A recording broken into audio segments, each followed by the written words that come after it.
Votre Oui, frère Ahmad a été donnez-moi le exécuté livre. Oui, en oui. 1988 après avoir été torturé. Vous en parlez dans ce livre, Un petit prince au pays des Mollahs. Oui. Il retrace l'histoire d'Ahmad, mais aussi de votre famille. Son exécution fait partie de l'un des épisodes les plus sombres de l'histoire de l'Iran, avec près de 30 000 prisonniers politiques tués. Oui. Quel rôle votre frère a-t-il joué dans votre parcours ensuite?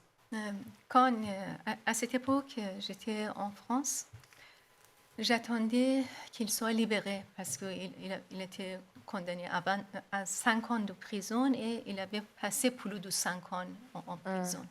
Et au lieu d'avoir la nouvelle de son libération, quand j'ai appelé mon père pour prendre des nouvelles de Ahmad, mon père était étonné parce qu'il pensait que Ahmad sortait de l'Iran pour me rejoindre. Et moi, j'ai dit, papa, non, il n'a pas arrivé chez moi, vous vous trompez.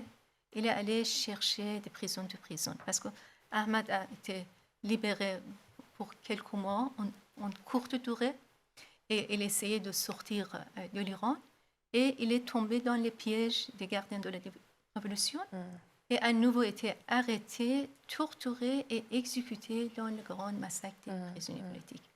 Et les passants, les gardiens de la Révolution, après des années de recherche, ont dit à mon père, ne cherche plus ton fils, nous l'avons exécuté dans une prison de Ouroumiyeh, c'est dans le nord-est de l'Iran. Ils n'ont pas donné ni adresse de son tombe, ni le corps.